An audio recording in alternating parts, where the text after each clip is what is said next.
is pleased to bring you our feature presentation.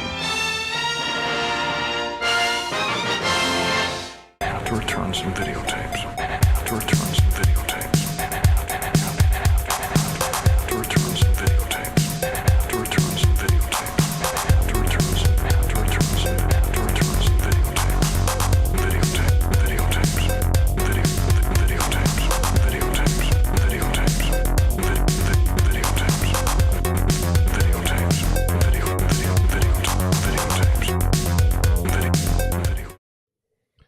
Welcome back once again to Strange Glow Video on the Ectoviolence channel. I'm here with Darwin and Justin. How's it going? It's going. It's going. Yeah. We've been up to some shit this week. 2 days ago, Myers House NC put on Child's Play 3 screening in Boonville, Missouri, where the film was shot at what used to be Kemper Military School, what as a stand-in for Kent Military School, I think, in the movie. Mm-hmm. And is now state, like, it's, what is it? It's a community college now? So 2 of the buildings are State Fair Community College there. One of the buildings has been demolished, and so that's actually kind of in the lawn area where we sat to watch the movie. And then 2 of the other buildings are still there. They're in the process of getting repurposed.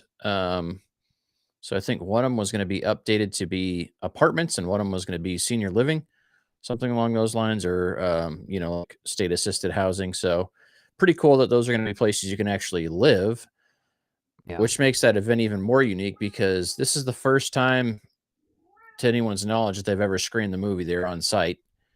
And if those become like apartments and stuff like that, it's going to be pretty unlikely they'll be able to show it in front of those buildings again. Now, I bet he could do it in a different area on that if he comes back at another time to do that, because that's one thing that's great about on-set cinema is he builds relationships with people. So if you miss a screening one time, chances are you're going to be able to see that again at a later date, because he's pretty good about doing these things more than once. Yeah, and he's doing all sorts of events. Upcoming, he's got like some Halloween 5 ones.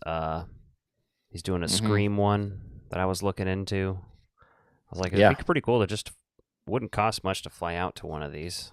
It just cost the flight and a hotel. But yeah, we'll see, because there's a bunch of other things I want to do too, because there's that real Twin Peaks event this year in Colorado, and then there's the actual event in Twin Peaks in February. Yeah. VHS Fest next year. Cat's moving around the computer by booping it. That's all good. Making his presence known. Yeah, no, I was really impressed with On-Set Cinema. Kenny is his name. He's a really awesome guy. Super personable, super into movies. It's really nice to see someone that's like, obviously way nerdier than we are to some degree about this, because obviously he's made an entire like lifestyle out of this. He's, I think he said he's been traveling for 27 years visiting movie sites. So that was pretty fucking awesome. Yeah. I chatted with him about some of the other sites and things like that, and excellent dude. And I actually won the Chucky doll he was giving away through the raffle. So bought some raffle tickets to win the Chucky doll, and that was pretty damn cool. Yeah. It's the 2 foot tall Chucky doll from Spencer's / Spirit Halloween. So awesome to have that in the collection. Very stoked. Sure. So I guess we can talk that event first, since we're going to do that if you want. Well, I know we're going to talk. I know what you did last summer as well, but yeah, I'm going to do a whole video on it, so there's not a whole lot to say. Most of what I was going to footage and stuff will be in that, but we can briefly talk about it for sure. I'm also trying to figure out the chat box, why it's not appearing right now. So one of the things I was going to say is that I think you found this out randomly, that this is filmed in Boonville, what 5 years ago, around COVID or something like that. Yeah. Ever since you moved back up to Kansas City, you've been talking about going out there for this. It was one of those things we just had never gotten around to doing. First of all, I didn't realize it was that close. I thought it was closer to the 3-hour mark. And it was about an hour and a half from my place, so 2 hours for you, because you swing by and pick me up on your way over there. Yeah. And getting out there is pretty easy, just right off the highway, basically, and not even 10 minutes off the interstate once you get off the interstate. So that was, I think, one of the best parts about it. But just to be able to go see this and then learn some of the Child's Play 3 history. I enjoy the Child's Play franchise. I've just never like done a ton of reading on it. And so to hear how they filmed 3 basically right after 2 came out, and like 3 was pretty well rushed, right? The studio set the expectation, we want to do a third movie. We're going to do this, and learning some of those things I enjoyed. And then just seeing those sites was awesome. But yeah, we've got a ton of video. We've got to go through and edit. I tried to get video and audio of Kenny's little tour that he did, because he got in town a couple days early and really went through and lined up all the photos to screen match everything for part of his walking tour, which that alone was, worth the cost of admission was the walking tour, because it was fun to be there with someone that's enthusiastic about it, Yeah. knew his stuff very well. Yeah, that was awesome. He took a lot of side-by-side comparison pictures too, even ones that I didn't get, just some awesome stuff. So check out his Instagram to see those, and follow him there, because that's the best place. Promotes all the events there. Myers House NC. Yep. Myers House NC. Film locations, though, that's something I got into. Let's see, I think the first time I really went to a film location was when I went to LA for the first time. And it's because I went to LA, I was like, all right, I know there's film locations. I think for you it was the Firehouse, I would guess. Yeah. So the first time I went to New York, I went to obviously the Firehouse, the New York Public Library, and checked out some of those easy to access places from Ghostbusters. And, New York just does so much. Like, you can go in New York and find stuff from anything, basically, if you're a huge fan. But yeah, actually, now that I think about it, when I lived in Phoenix, I saw some film locations first. The first one I saw was the Circle K from Bill and Ted's Excellent Adventure. Rip, because that closed down, but it was still functioning when you went by. It was very close to where I lived. So when I was door dashing and Ubering around there, I would stop in there all the time just because it was iconic, and I would just be like turning on the music from that movie and just sitting in the parking lot for a minute every time, just like, this is awesome. I took pictures there like once, but like, yeah, it was iconic. I was like buying snacks at the Circle K and hanging out in the parking lot, imagining George Carlin being there. And I guess technically, since I went to the Golfland Sunsplash, they did some of the scenes there, and they did some of the water park scenes in LA. So technically I've been to that one too, but I don't have any pictures of that, unfortunately. Yeah, we went there once to play golf when I you went with me when I moved out there. Yeah. Because I lived literally across the street from that. So yeah, and I drove past it every day when I went to school out there too. So, and then when I went to LA the first time, I went and saw Ferris Bueller's House. Because that is actually in LA. A lot of the other houses are in. Well, it's in Long Beach, not LA, but still, I was going on a cruise at the time that was leaving out of Long Beach, so I was like, what filming locations are in Long Beach? And there were quite a few other ones, but that was the main one I saw on that trip, just because it was close by and I wanted to go. Mm-hmm. But Ferris Bueller's House, it was sick though.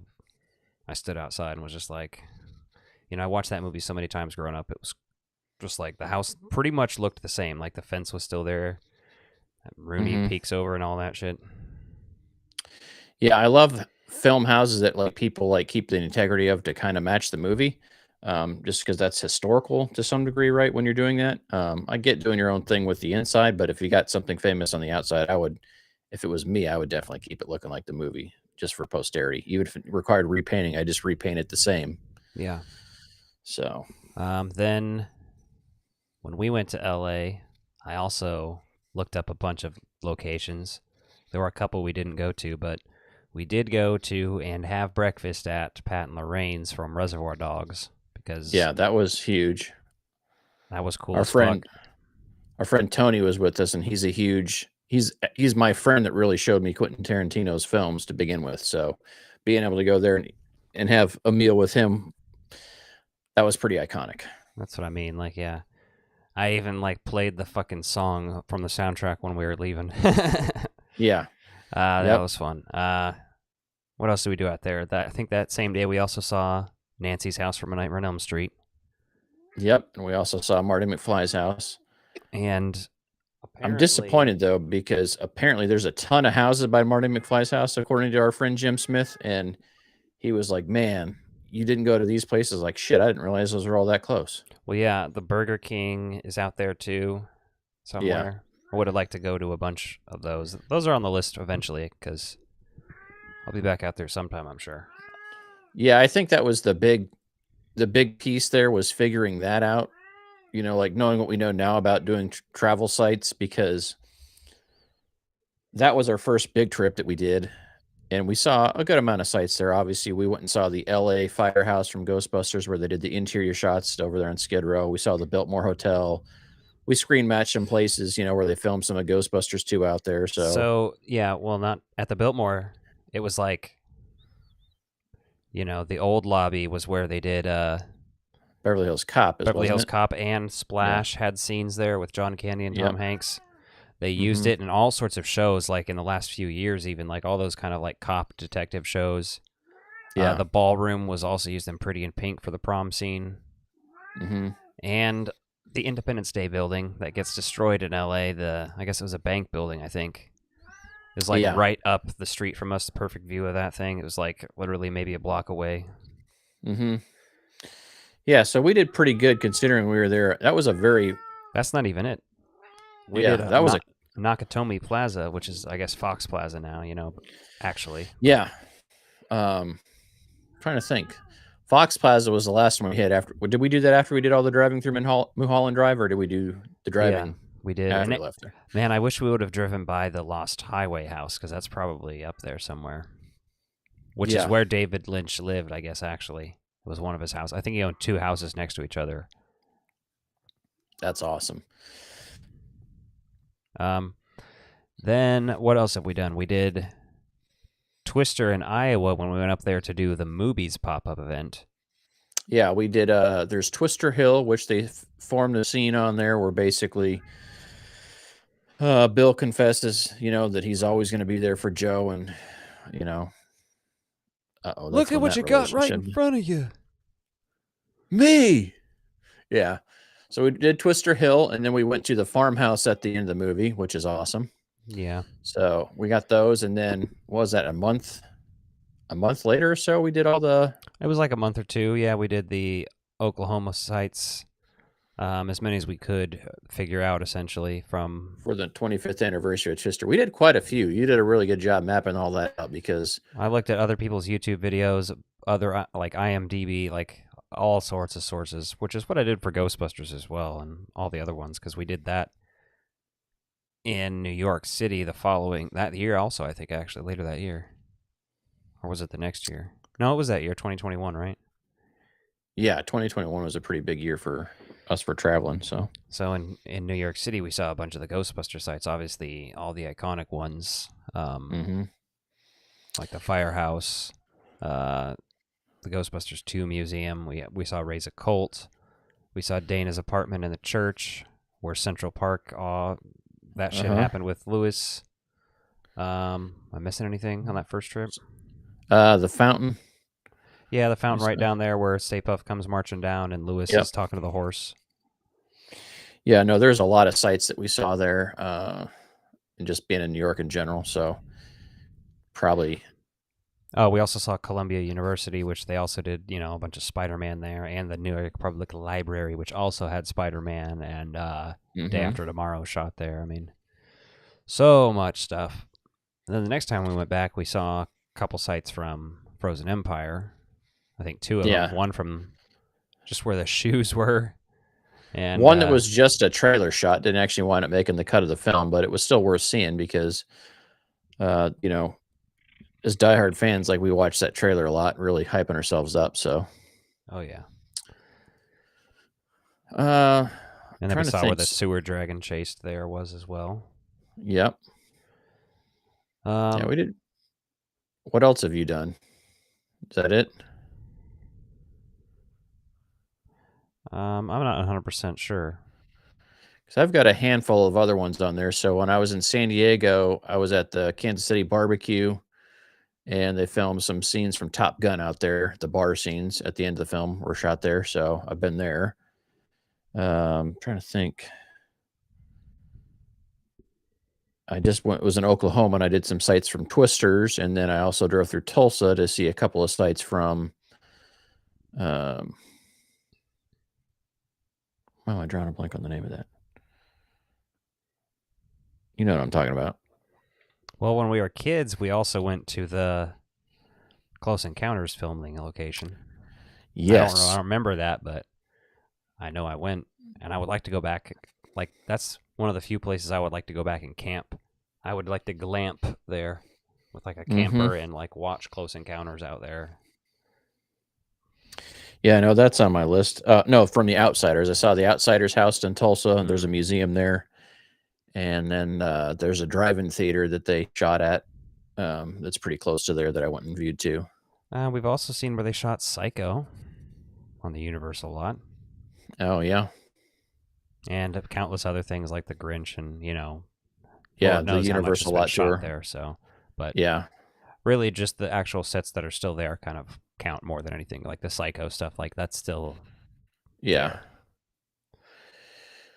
Yeah, and then there's a ton of stuff here in town that we'll get to probably at some point in time.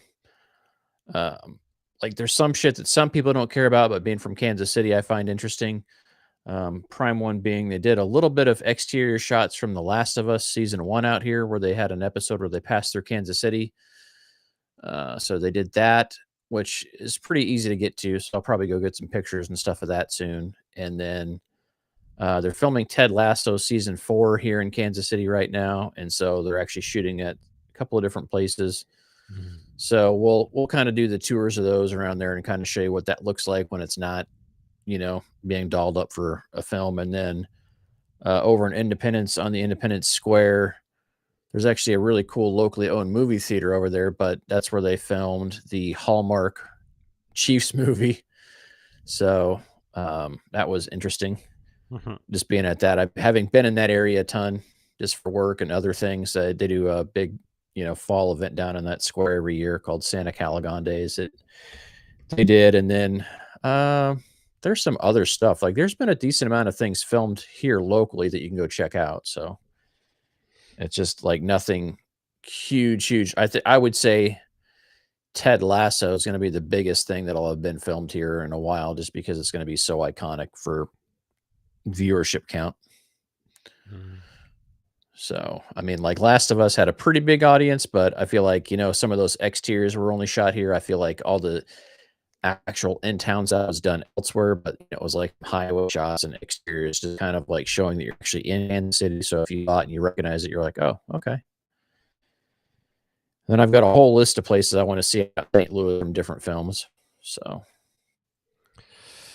yeah, I'm looking at just like a couple lists of stuff shot here, and it's a bunch of stuff I've heard of by people I know, but yeah. Knowing some filmmakers in the area, there's a lot of stuff, independent productions and other things even. Oh, and I guess Queer Eye for the Straight Guy was shot here for quite a while too, so that was the other huge one that people probably know about. Oh, yeah, the documentary Jesus Camp, Lee Summit. Yeah. Mars Attacks apparently shot some stuff in Lawrence. Nice. I have to figure that out. Boonville, Child's Play 3 is listed there. Sometimes They Come Back. The Witching. Okay. Let me see here. Sometimes They Come Back, directed by Tom McLaughlin. Writers Stephen King. Huh. Interesting. Stars Tim Matheson. Do you know who that is? By name? No. Tim Matheson, he's in, off the top of my head, Drop Dead Fred. He's Phoebe Cates' husband, and he's also in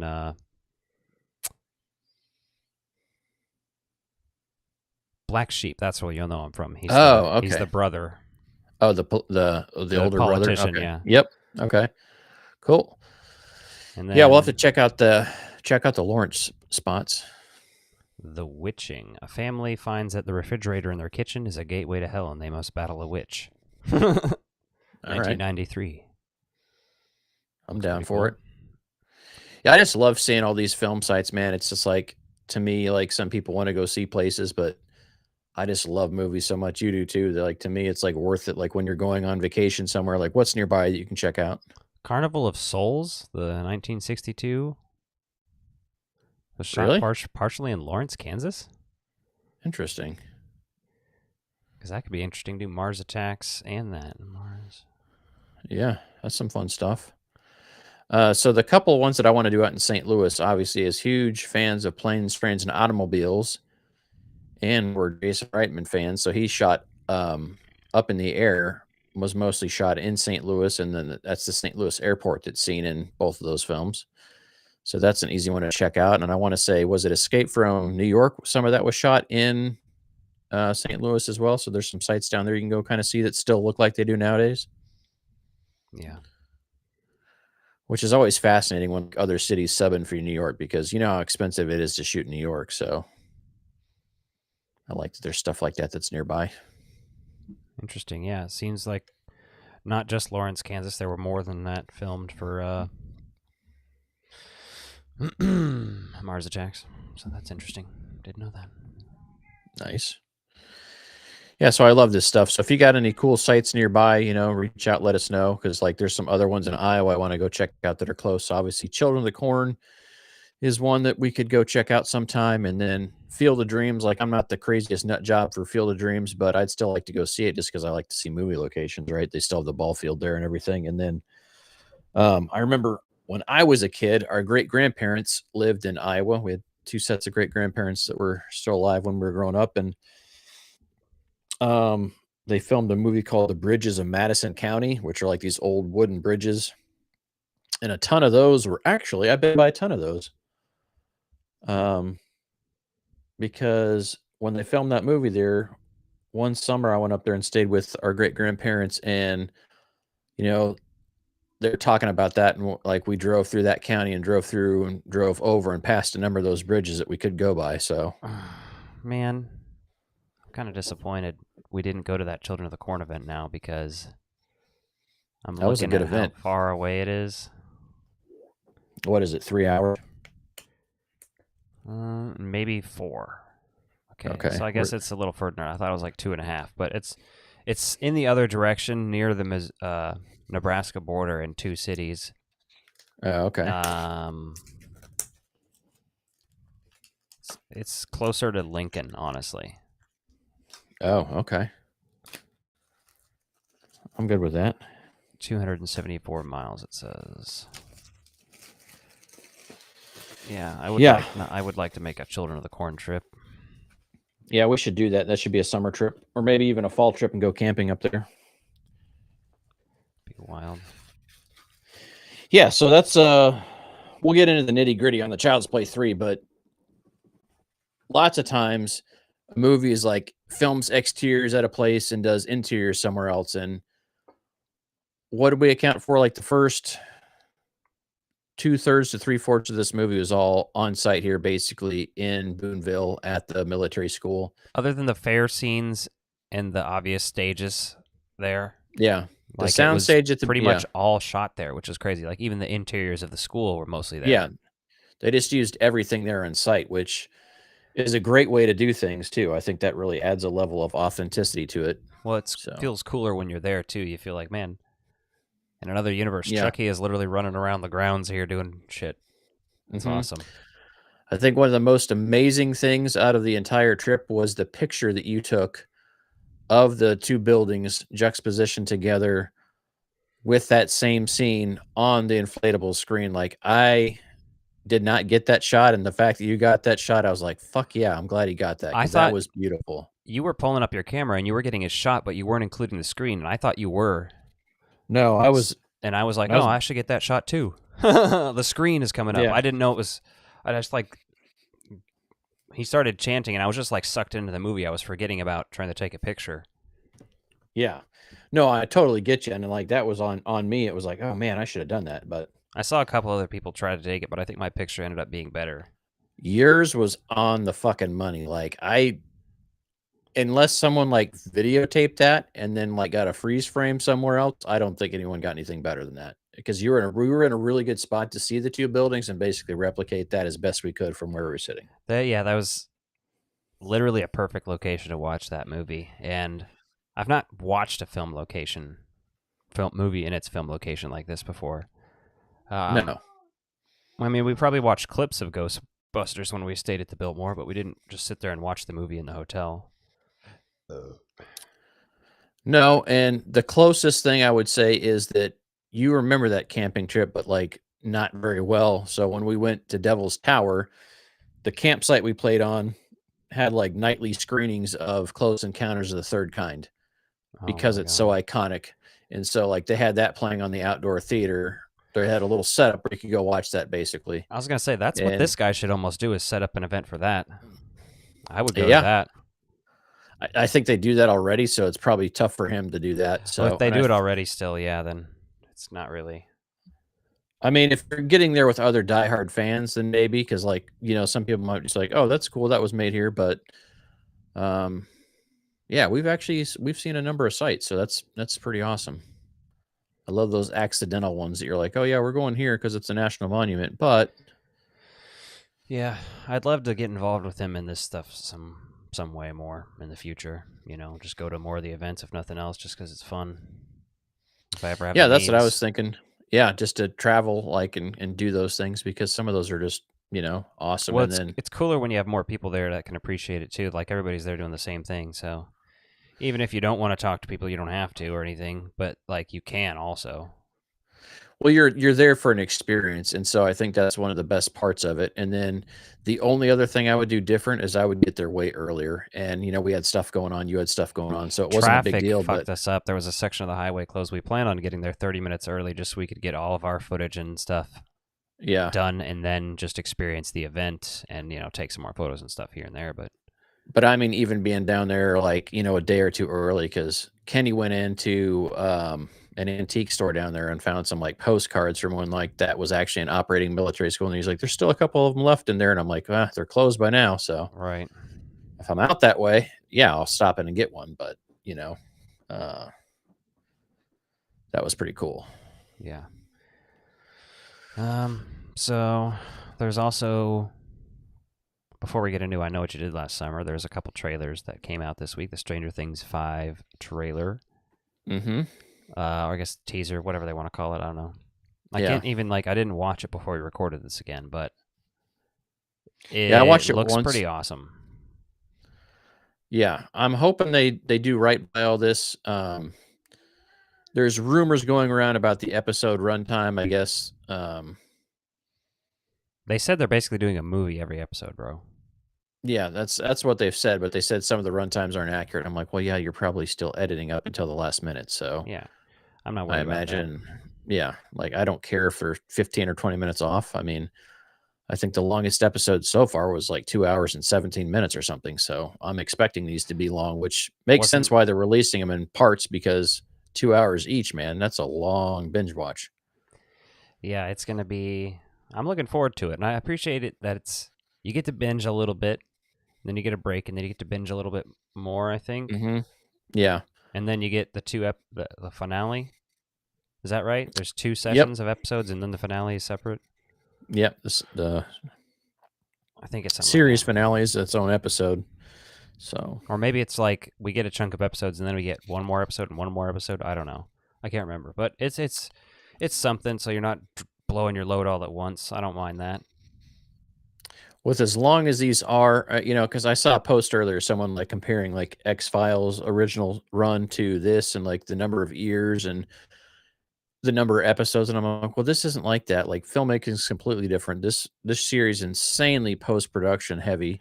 Right. This is Um, nothing like X Files in that sense. X Files is a lot of in camera shit, and there was a lot of post work, but also it's different. You're making episodes to air.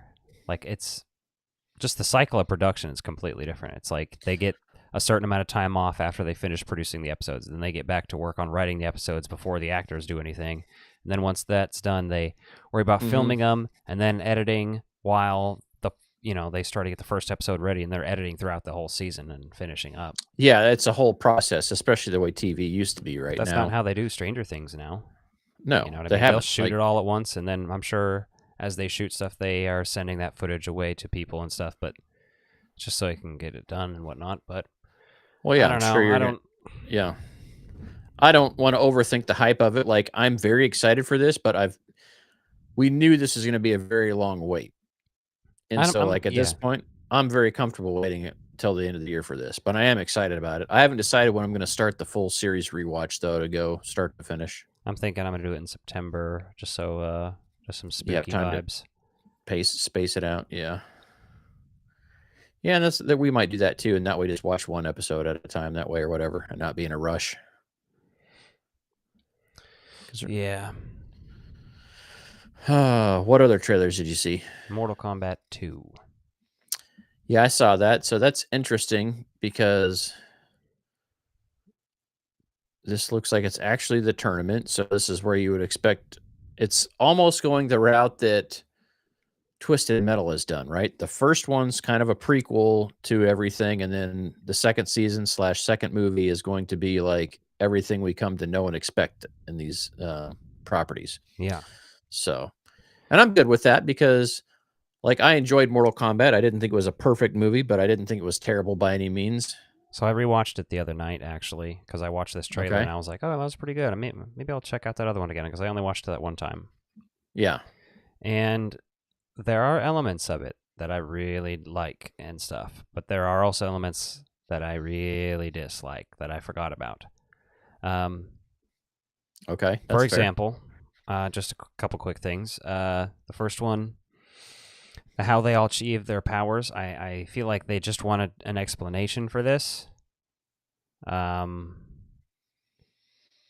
So basically, how they all have to like unlock their power, but they also have to be like a selected champion or whatever.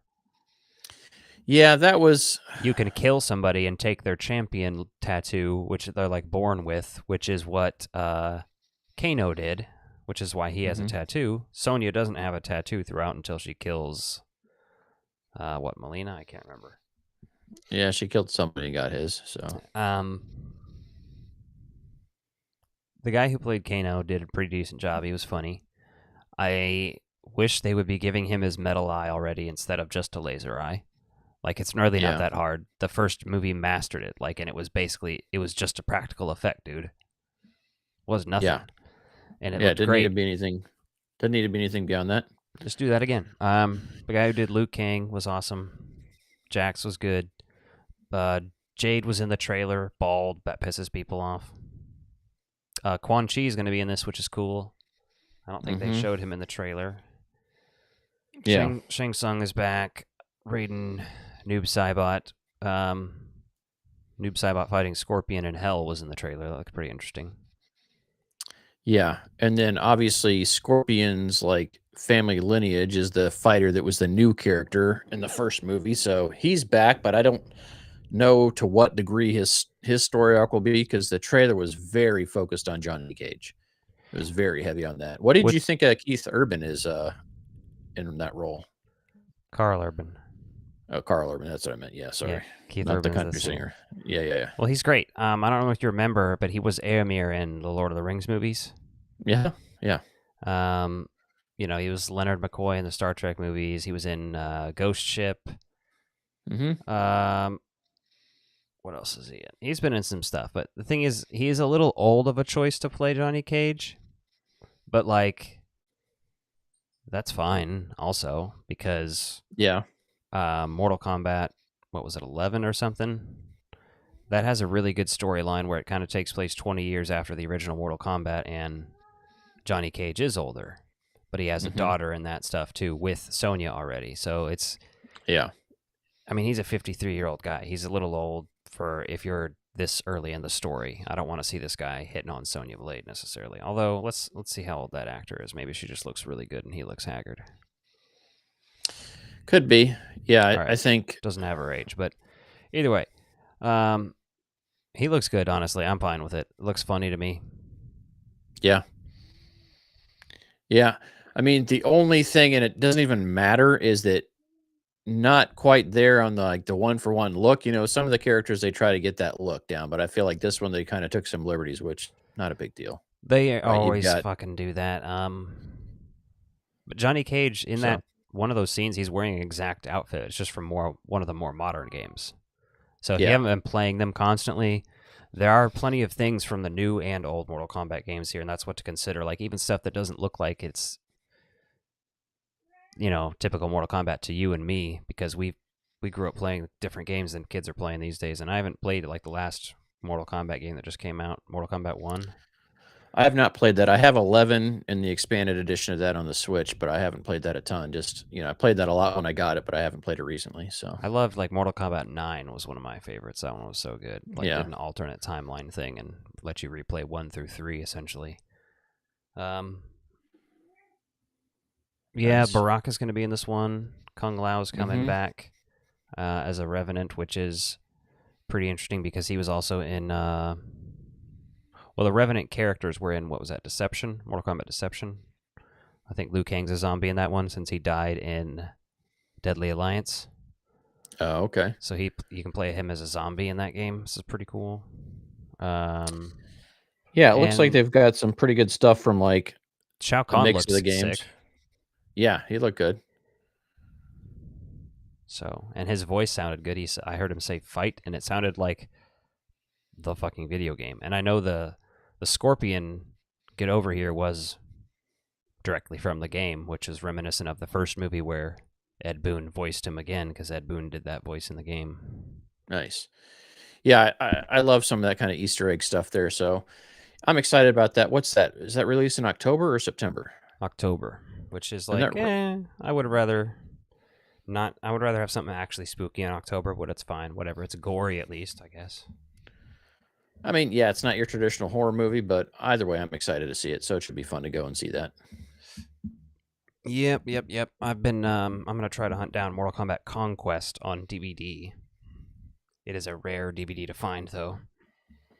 Really?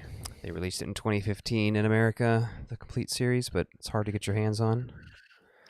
I do have I have Mortal Kombat 2 on DVD, and then Mortal Kombat Annihilation, I should say. Yeah. And then I have the series they did.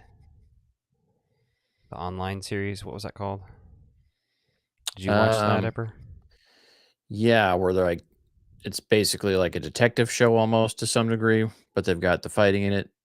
Like someone was doing that as a concept to try to make it, and then I think I didn't see all that. So I saw the earlier release stuff they did, but I never actually watched it all when it was done. It was like in a set. It came with the first 2 movies and that on DVD, so I grabbed it, but Oh, okay. I would like to get the Defenders of the Realm series too, but I don't know if they've even done a full DVD release set of that. Yeah, they've done a ton of anime or animated stuff as well in the Mortal Kombat over the years. They did 4 movies that are all in a series, so I've looked into those recently because I've debated watching them just out of curiosity. Yeah. I really enjoy the Mortal Kombat story, but let's face it, like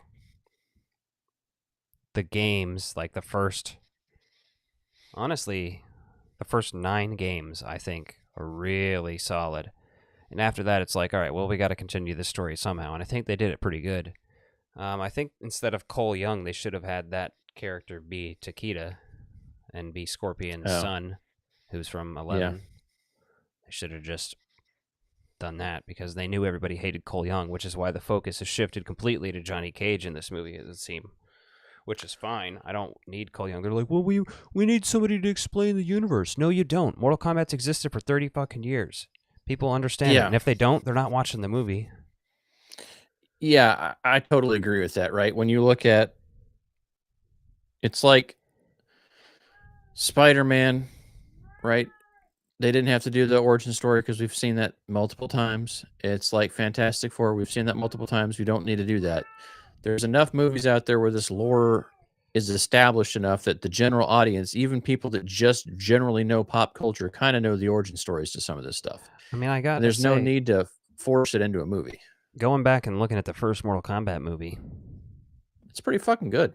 And it could be better, but like it's pretty fucking good, like you said. And it gives you 3 main characters: Sonya, Johnny Cage, and Liu Kang, with Liu Kang being the primary lead character, but like the other 2 are there as well. Yeah. And like Liu Kang is like such a third-rate character in that last Mortal Kombat movie, and it's just kind of like, I guess people were sick of him being the main character, so like the new games started focusing on Johnny Cage as well for a minute, you know? Mm-hmm. Like Liu Kang is a completely different type of character these days. It's more like Raiden Yeah. now, so Yeah, and I have no issue with that, but yeah, Right. you can kind of mix it up.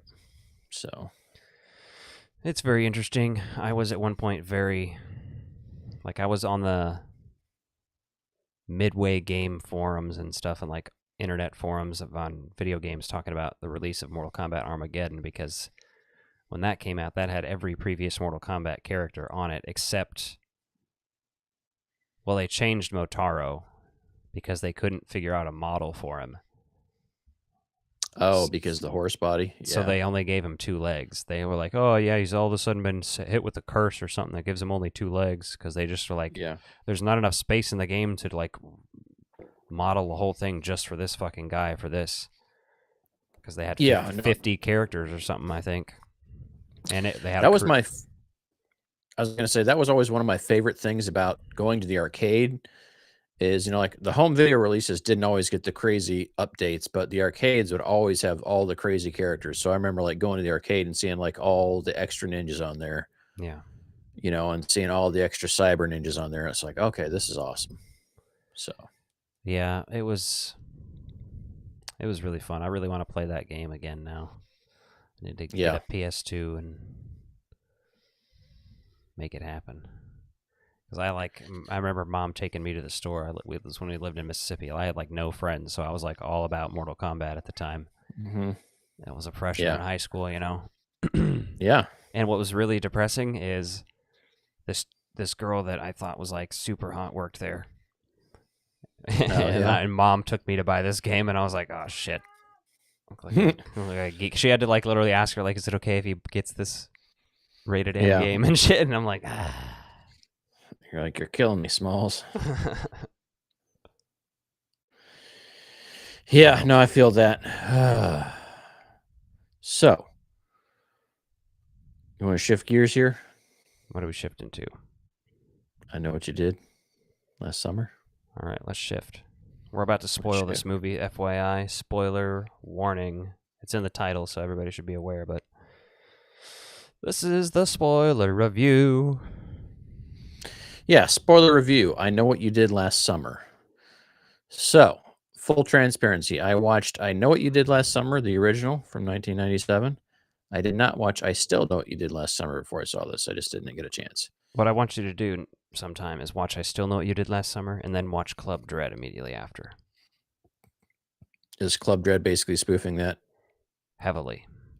Nice. I fucking love Club Dread. I love that movie. That movie is so fucking underrated. It's so good. It always felt like the R-rated version of Scooby-Doo to me. Yeah, like it reminded me of that. That's a good pair up too. Like all these tropical island spooky movies from that time period even. But so the first one's pretty great. I love it. It has its faults 100%. It has cheesy moments and it doesn't have a lot of gore or death. In fact, they went back and reshot the character of Johnny Galecki's Max dying because there weren't enough deaths or gore. Okay. They reshot what's her face's who actually plays Sonya Blade. Mm-hmm. They reshot her death too. Yeah, she's famously Bridget Wilson, and she's fucking amazing in Billy Madison. Yeah. Like she went from Billy Madison to Mortal Kombat, and then she did this. And like as a young person, I didn't like realize that was her. But as soon as we were watching this and I heard her voice, I was, you know, when I was rewatching the original, I heard her voice. I was like, oh shit, okay. I didn't recognize her with the glasses on, but I definitely know her voice. And yeah, that's her. Yeah. And then, you know, the classic crew, Sarah Michelle Gellar, Freddie Prinze Jr., Ryan Phillippe. Good movie. I like it. Like I said, it has a few issues and whatnot, but it's very iconic too. And overall, I like the vibe of that movie. It's a little spooky, like the tone. I like movies that are a little cloudy and overcast feeling. I like the boat, like the fisherman town vibe is very obviously Jaws. The new movie even more so, but this original movie was heavily inspired by Jaws. The director has talked about it before in interviews. Like, yeah, it's a 4th of July weekend in a fishing town. Like, whodunit kind of thing. All these different aspects of the police not really doing anything, which again is elevated in the new movie. I still know. I just watched and reviewed recently. It has like Brandy as the guy, one of the guys from Dawn of the Dead 2004 in it. Has some people from very iconic stuff popping up here and there in it. Also, Jack Black is terrible in it. I think it's very bad. I think it has like a 10% on Rotten Tomatoes and then has like a 35% on the audience scores. Like everybody agrees it's pretty shit. It is one of those movies that I could see if you watched it a bunch as a kid, people would like it. You know what I mean? It's probably like how I feel about like Rumpelstiltskin or like Scream 3. Sure, yeah. I mean, it draws Scream 3, that. I would say is much better than this still, but yeah. Well, and this was basically released the following summer, right? So, I mean, the first one did well enough that there was like a fucking rush for it. When unlike Scream, not Scream 3, but like the original Scream was written with like, I've got the first movie and a treatment for the next one. So like, I already kind of know where the story's going to go. So perfect. Where this movie, I don't know if they did that would just did well enough. Like, okay, that's a cheap movie to make. It's a horror movie. It does well. So let's get another one out ASAP. Yeah. So. Then the third one, I'll Always Know What You Did Last Summer. I did not rewatch this time around, but basically sees the fishermen coming back and haunting people, unrelated people, I believe. It's been so long since I fucking even watched it. I've seen it once. Okay. And I don't even own it. And this movie ignored that one, obviously. The director and writer said so. But it does reference the second movie, the new movie. There was a line in there. Somebody said, "Why don't we just take my father's boat and go down to the Bahamas?" And Freddie Prinze Jr. says, "For reasons I won't get into right now, that's a very bad idea." And it's just referencing the existence of the second movie there. Yeah. Yeah, there's some good Easter eggs in there and things throughout the movies. I mean, that there's some that are probably going to annoy people, but so what did you think of their setup, basically, their murder, which wasn't really a murder? I think it was interesting to take it this way and not just straight up do the same thing again. It's not, they were standing on the side of the road and they caused an accident instead of hitting someone. Yeah, I'd like that. It was a good choice. Now, the fake, like, did we hit a deer or whatever thing was fucking dumb. Like, that was kind of annoying that they try to fake it out to do that. I'm like, just do something fresh. You're not going to hurt anybody with that. Yeah. Like, you don't need to do a nod to that. But I did like that because, at first you're thinking like, oh shit, okay, is this person going to get out of here? Are they going to be able to stop it? Yeah, so that worked out pretty well. Yeah, and then I like that. So we have those characters. We have the character of Stevie that was kind of last minute introduced to this group. These characters I kind of hated in the first 10 minutes of the movie, but throughout the movie I grew to like at least Danica and Ava a decent amount. You get a little more sympathetic to them, but the introduction, like, they all feel like fucking privileged assholes. And I don't give a fuck about any of them. Well, here's the thing. I watched, you watch a lot of these reality love, like Love Island and The Ultimatum and those types of shows, or at least you've seen a few. That's what it kind of felt like. People who would go on that type of show who have money and privilege and like they have names like Danica and Ava, and even the music was reminding me of shows like that. And I was like, this is kind of like a very modern take on this. And I've seen a lot of people just say it was like way too reminiscent of the other movies and stuff. And I was like, I actually think it's very fresh because it didn't seem all dark and gloomy in this town. It seemed very bright quite often, which is a very different, at least visual element. Yeah, the cinematography basically is there's a lot of brightness to it, and they go through the whole, explanation that this town was blighted after the first incident. Like, they wanted to brighten it up. They kind of made it a beach community, a safe community to go out to and enjoy. And I like that concept of it because, yeah, it does have that feeling of Jaws, but like that hopefulness of being on the beach or on the ocean, like all those elements there. And like you're seeing like these crazy expensive houses and stuff, and it just felt like you were in somewhere that was like really elite. Yeah. for some of that stuff. So So obviously it was 4th of July again, and it's a fisherman town. But beyond that, also the mayor and the cops essentially trying to cover up what's happening was a big Jaws plot also. Not to mention the bodies hanging on the pier, which I thought look was just like the shark. awesome. Yes. Yeah, that was great. Mhm. I was like, that's I such a like that. good little nod there, because it's not like it's a movie about sharks. If it was a movie about sharks and you did that, it might be a little cringe or cheesy. If it was a human, I would still let it slide. But if it was a movie about sharks and they just like were doing another shot, like, oh look, it's Jaws. But this is unique enough. The kills I thought were way better than the first movie. They're much more impressive, Yeah. much more bloodier. Like that harpoon kill in the trailer, the guy getting dragged around, the first guy that dies. That's just. I mean, it's not like they're pulling out his intestines with the harpoon, which I could see it going that way in other movies. But like, it was still like, ooh, this hurts to watch a little more so than the first movie.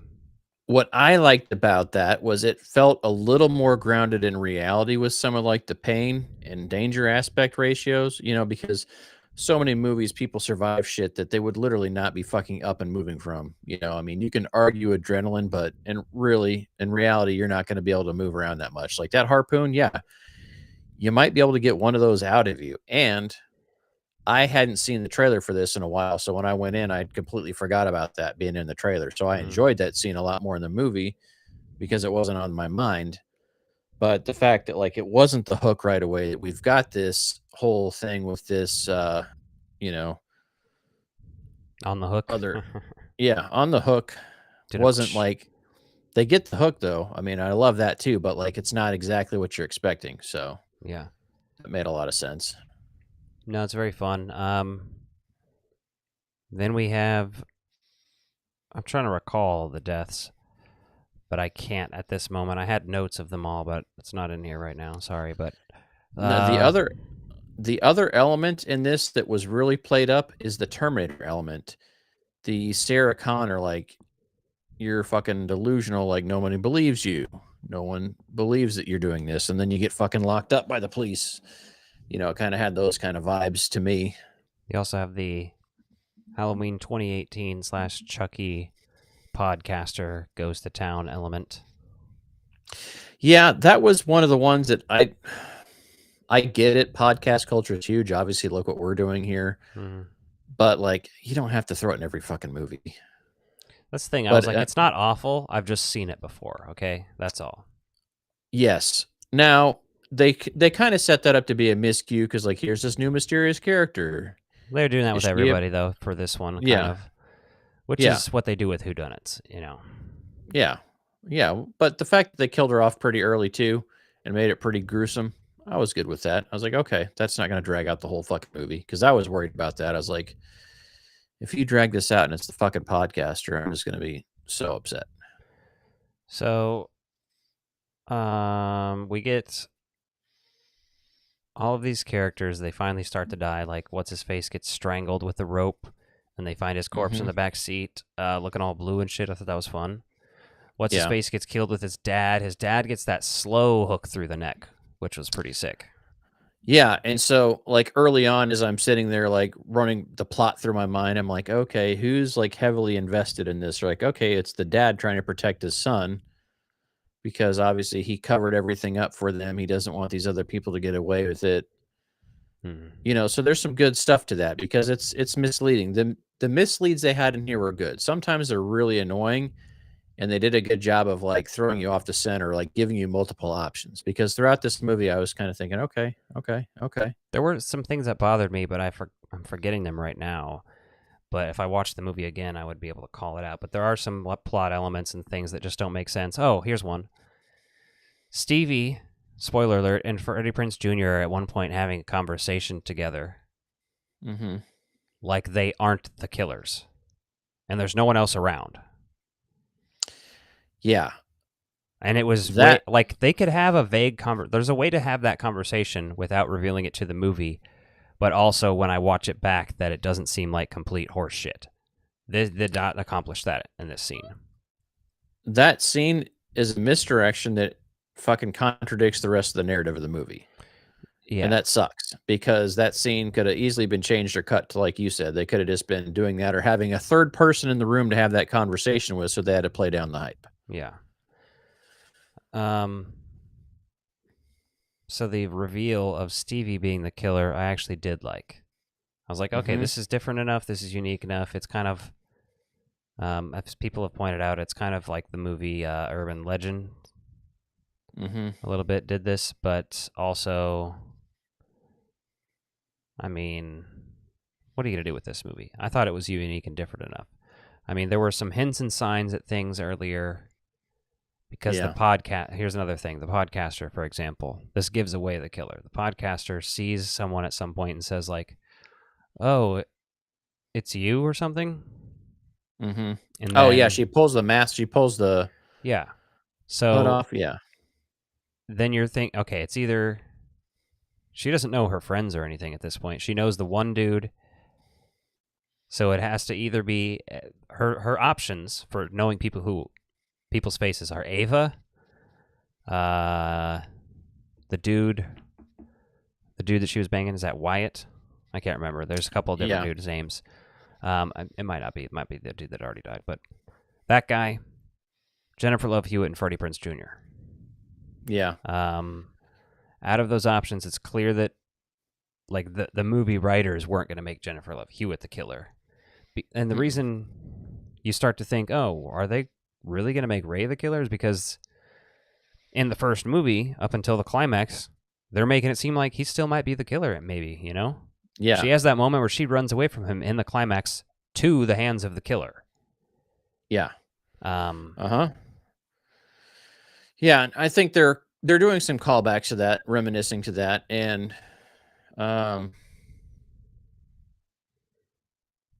it's interesting. The one thing that they really just kind of glossed over really fast was that Ray said he promised her, Stevie, that he promised her dad he'd look after her. So like that doesn't really matter, but like, how does he actually know her, right? Is there something else in there, right? There could be, it seemed like there could have been something more interesting or intriguing in there to help motivate him, help her. Well, if they make another movie, we'll see. I'd be interested in watching another one in this, to be honest, because of the way it's set up at the end. So we assume that Danica and Stevie are dead until we see Freddie Prinze Jr. say basically, oh, Stevie's not dead. Well, he implies it. Yeah. And then Danica and Ava talk about it again at the end.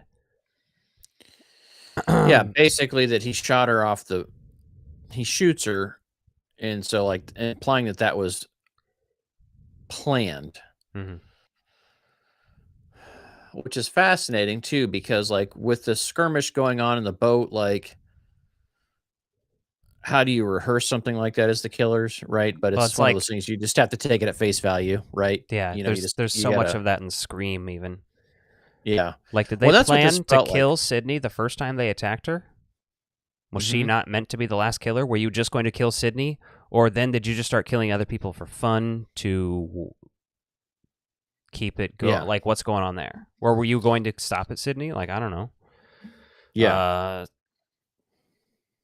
No, they planned to kill her at that party at the end when Flame ran on her dad. How would they have done that if they killed her earlier? Like, that scene doesn't make sense unless, you know what I mean? You could probably explain it away somehow, but... Yeah, to your point. Yeah, this felt very much like a Scream setup because it was like actual people again, right? And then I did like how Jennifer Love Hewitt's character basically was in there and she's like, you know, here's this. The flashback scene with Helen like being the ghost was goofy. Yeah. I was like, is this a Nightmare on Elm Street? If this was a Nightmare on Elm Street, this would be cool. Tonally, that was interesting because it was, I mean, for nostalgic purposes, that felt like it was all that was there just to help affirm that this is, it's just retying it to the original, right? It's just trying to be like, okay. It's not even doing that, I feel like it. All it's really doing is, how do we get Sarah Michelle Gellar in this movie because we killed her? How do we do it and not bring her back to life and be cheesy because she doesn't want that? Yeah. this is the only way to do it. And I'm like, you could have even done like Jennifer Love Hewitt having a dream sequence would have made more sense, but whatever. Yeah, something like that, right? Or one of them having a nightmare or a she didn't even know flashback, this something person. along- Like, Yeah. fuck off. Yeah, how she having a dream talking to her. Now that totally felt off to me. Like I get what they were trying to do with it, but you got to have other elements of like that throughout the movie, right? Yeah. If you're going to try to imply that there's some sort of ghost story going on with this, you need to like haunt other characters a little bit too. Yeah. So, And but to another overall, degree, yeah, you can't take these too seriously with too much of that stuff. I like them to be funny and wacky here a little bit. The fact that he turned out to be the killer is something that's like, if I was expecting it a little bit more and had thought about it more, I might have liked. I don't know. I still have very mixed feelings on it. When I watch it again, I might be like, all right, I'm completely down with this. But it doesn't bother me that like, I don't even know how to put this. It's just very interesting, I'll say. It's confusing, it's conflicting, but there are people who are very upset with this movie just for feeling woke and having like that whole men need therapy line. This would have been avoidable had men just gotten therapy, basically. It's pissing so many people off. It's funny as hell. people get fucking offended by the easiest shit. Like there's the president is also a capital P, and people are just fine with that walking around in their daily life, yet they're worried about a movie being woke. Yeah. Like, riddle me that, Batman, because it's beyond what I understand. But yeah, no, I had no problem with that. That was a good call out too, right? And you look at the generation of this, the Well, director who directed this movie is like 37. She's right in this prime area of understanding our age group, and you're at an area where people are understanding their childhood trauma and embracing their childhood trauma. And so some of this movie is kind of about embracing that trauma, at least honestly, talking about it. But like, it's just a fucking horror movie, and they threw a line in there, and people are mad about one line in a movie. well, it's Like, one that- line, it's a joke line. Like you can tell the character's not like Mhm. like the character's serious, but like also it's a joke line. And it's like it's like one of those things you hear so many weird fucking disgusting lines in movies all the time. And it's like sometimes it's meant to make the character look gross. Sometimes it makes people who are gross identify with that character and think they are cool when even the movie is aware that it's being gross, but people watching it aren't. Yes. With shit like American Psycho and Fight Club and Mhm. The Joker. You know what I mean? So I Yeah, think like- that crowd is definitely who's going to be offended by stuff like this. Like they are going to be the ones who are completely fine with like horror movies just being naked women getting slaughtered, which believe me, some of those movies are great. A lot of them are. But also movies like this or Midsummer where they barely critique men or a man gets murdered more than women and then has like a victorious female at the end. And it's like they're so weirdly offended by. I've seen so many people talking shit on Midsummer specifically. They're like, man, that guy didn't deserve this. I'm like, do you think anybody deserves to die in these horror movies? What are you talking about? That's the crazy thing. It's like people that claim to be horror fans saying this. I'm like, do you realize that the horror heroine has been a pop culture staple for years? It's just now that the writing is better, they have people that can actually write these characters a little more accurately because they maybe have experienced that. Yeah. Right. And so people get so mad about that. But that's been the way horror's always been. Like, look at so many horror films. There's always a female character that survives. Go back to fucking literally one of well, it depends on who you ask. First slasher film, Texas Chainsaw Massacre. First obvious slasher film, I think. Mm-hmm. Woman survives the end. Yeah. After like beating a little bit of ass here and there. Mm-hmm. And it's cooler when they get to beat some ass. But yeah, that's just, then you have Halloween, Friday the 13th, Nightmare on Elm Street. Are we sensing a common theme? Hellraiser. Child's Play as a little boy. There's a difference. You know what I mean? Like most of these, they're all female heroines. You're right. Yeah, and that's a staple of the genre, and there's nothing wrong with that. But people want to critique things and things that people want to critique things that make them feel uncomfortable because it questions who they are and their belief system. They feel personally And attacked by it. And if yeah, they do, you it's feel like, you probably personally, need therapy. yeah, you probably need to deal with that childhood trauma that you've got and are holding on to. Now, Roy definitely seemed like the type of guy that could get pretty fucked up. But like I said, his motivations, what I didn't care that he was the killer. I thought that was Ray? fine. Yeah, Ray. Did I say Roy? I I said meant Roy. Ray. I was like, wait, who's Roy? I was like, my mind Yeah. was doing that math meme. Yeah. Yeah. So I didn't care that he was the killer. The only thing that I thought was a little weak was the fact that they really just justify him helping her because at some point in time he made a promise to her dad. No, I feel like the justification is that he doesn't want the town to forget what happened to us. When he's Yeah, explaining but it to her. they give all that to us, but then they also try to like cover it from this other angle. But I'm like, yeah, it's both like, you angles feel of like, somebody did this to me back in the day. We're going to do it so they won't forget about us. Because he still thinks what they did was terribly wrong back in the day, basically, is what it comes down to. And it seems like Jennifer Love Hewitt's like, you know what, fuck you. Like, yeah. but when it comes down to it, she could have gone to the cops earlier. Any one of them could have actually not held onto that secret for a year. So fuck you, Jennifer Love Hewitt. I'm not saying Freddie Prinze Jr. needs to go on a killing rampage, but no. And the interesting piece on this though was, and there's lots of things that are unique to this movie, but you know, we're kind of setting it up. So it felt like they're setting it up for the original boyfriend to like be saved by his dad at the end or something, or like have his death faked in there. Like that's what I was expecting, kind of how the vibes are trending towards when I was watching this. But the fact that they killed them all off, they killed the podcaster off, like that was all fine and dandy. But yeah, Ray's just like, his justification is like not wanting to be forgotten, but they've already basically like wiped you from the internet and all these other things. So like you were okay with this all of a sudden until your friend needed help. Like that's the kind of piece that, you know, if you're going to argue like that character from the previous two movies, you could say that, yeah, why hasn't he done this already then if he didn't want people to forget? right. If you don't You know, know? the second movie features the son of the original killer, and he basically infiltrates their friend group, gets invited on a trip, and is there the whole time with them.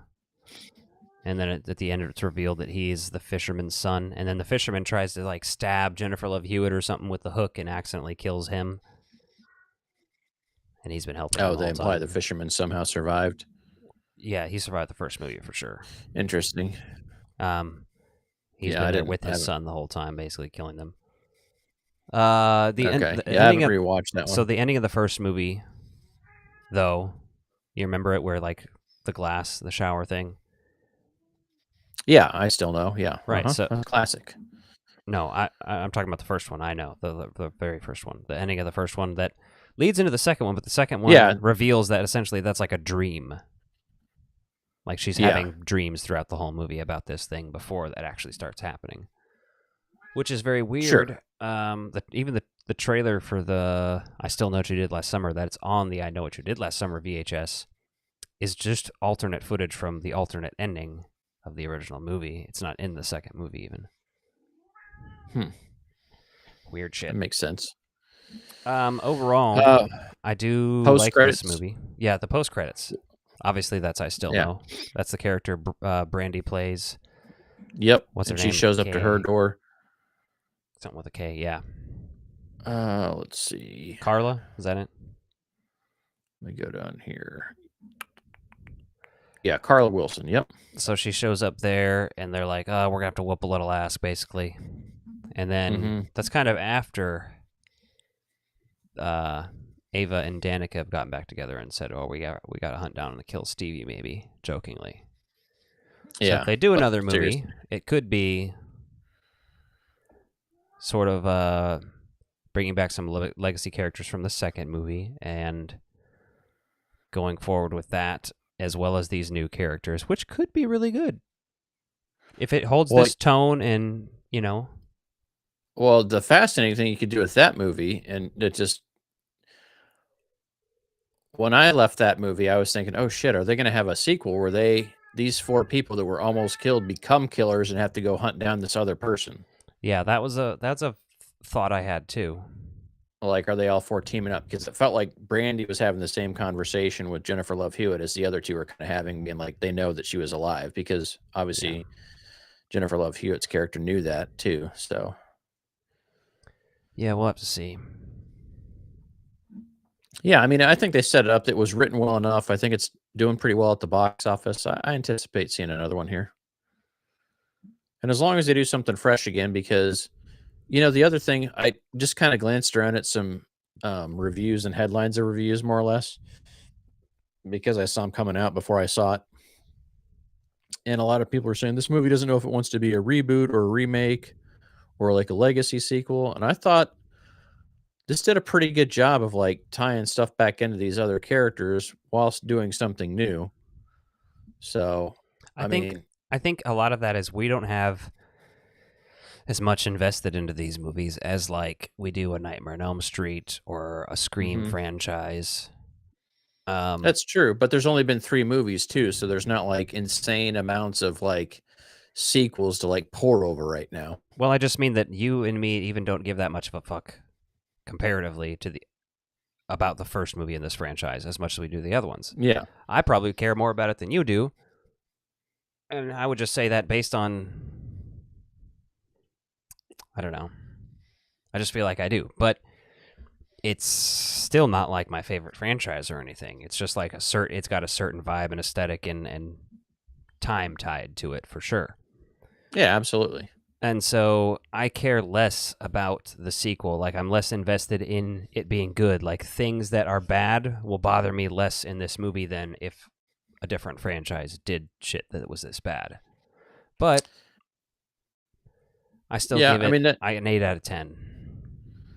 as I say, I give it a 7 out of 10, maybe 7.5, mostly because it was pretty good. I did like the kill. The gore was like stepped up from the original one, and they one of the funniest kind of things in the moment was like, who did they kill in this movie? Oh, when they killed the fiance, right? It goes back to when they killed Johnny Galecki's character in the first one. Like you're killing characters that weren't there or that weren't present for this at all, that like have nothing to do with this shit. Which They again just is happen to be circumstance.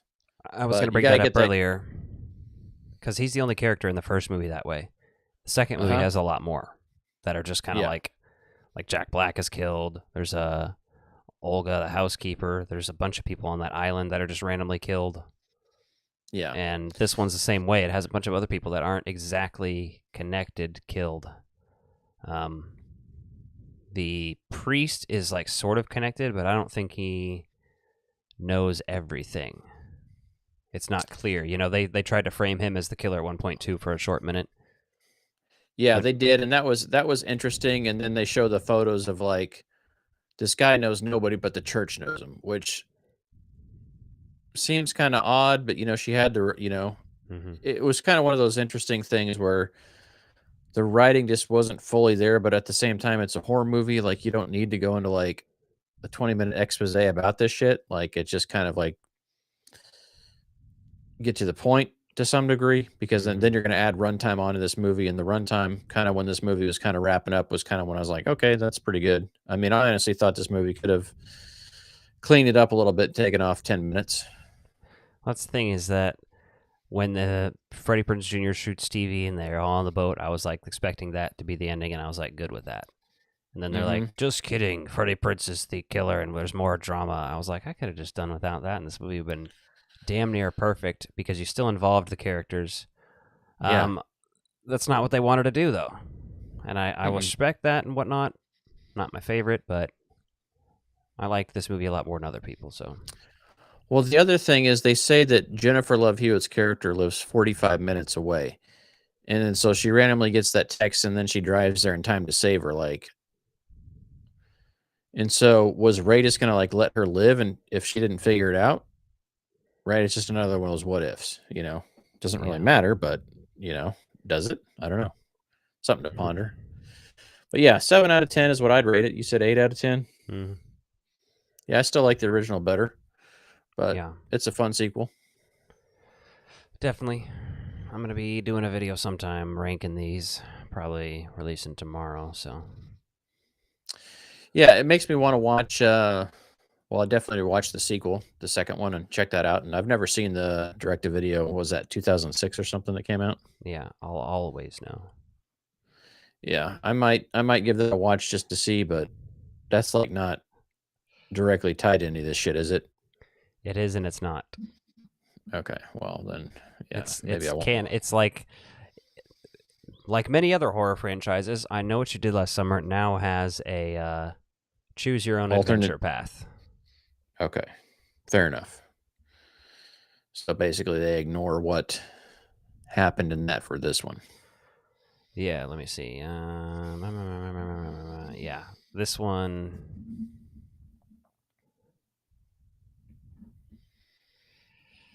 That's so weird. Yeah, it's uninvolved, but the killer is the killer from the first two movies, and he's a zombie. Well, fuck, that's kind of interesting. Yeah. Well, that's the thing. It's like that sounds really bad, but then you're like, listen, motherfuckers, this is basically what they did to Jason. Like, yeah, that guy was not like he's sort of undead mutant child in the first one. At the end there. At the very end, that's really all you see. So. But yeah, that's kind of like, how do you really take that? Second one, third one, pretty much just seems like a weird dude. Yeah. Fourth one even. And then, what is it? Fifth one's not even him. Sixth one. And going forward from there, like, zombie. It's 100%. Yeah, it's following the lore of this other stuff. So yeah, I get that, you know. So on that hand, I'm like, it doesn't sound that bad, but I don't know. I haven't watched it in forever, so probably should. Yeah, I'll give it a view just because that sounds interesting enough. I don't know why it's needed, but you know, whatever. I mean, I like people that think outside of the box for sequels, so we'll see it. I mean, direct to video, it's probably not going to be amazing, but it's a horror movie, and so you know, some of the best horror movies are not really good. You know what I mean? Yeah, there's one I have called Shredder that's about snowboarders. I did a review of that last winter. Mm-hmm. Holy shit. That movie's fucking trifling, but fun to watch. I mean, if it's fun to watch, sometimes that's all that matters. It's about, you know, friends going on a snowboarding trip, and then there's getting slashed and killed by a guy on a snowboard. All right. Well, there we go. Yeah. Or is he a skier? I can't remember now. Oh, Lord. That's you know what I mean? Like something funnier like that. The skier kills the snowboarders. I don't know. Yeah. I only watched it once. That would be a great premise for like an early 90s horror film. Like the skier's jealous of like the snowboarders getting popular and doing cool shit and like just fucking goes on a tear. Mm-hmm. I would fucking pay to watch that. So or it's about a zombie skier that died. Sonny Bono? Sonny Bono is a zombie. I mean, he fucking hit that tree. The tree won. I got you, babe. Well, that's about it for tonight's show. There's no one in the chat, I don't think, right now anyway. My last thought, and it's just a fucking weird one since we talked about Sonny Bono. If I was related to Sonny Bono and like knowing that he died by hitting a tree, I literally would have paid that ski resort to cut down that tree and bury him in it. Make the coffin out of that tree in some way, shape, or form, just so it's equal. Like, you did this to me, you're going with me. We're going in this together. And that's just my weird, fucked up thought to end the show. And that's what I've got. So I'll make that happen for you if you're ever killed by a tree or something. Yep, please do. If someone ever murders you, I'm gonna also murder them, tauntaun their ass, and shove you in there, and that's how you're getting buried. I mean, that's another great concept for a horror movie. Yeah. Someone that like buries people within people that have hurt. Yeah. Now we're getting some good shit going here. All right. That's enough. We're done. We'll be back next week. Good night, everybody.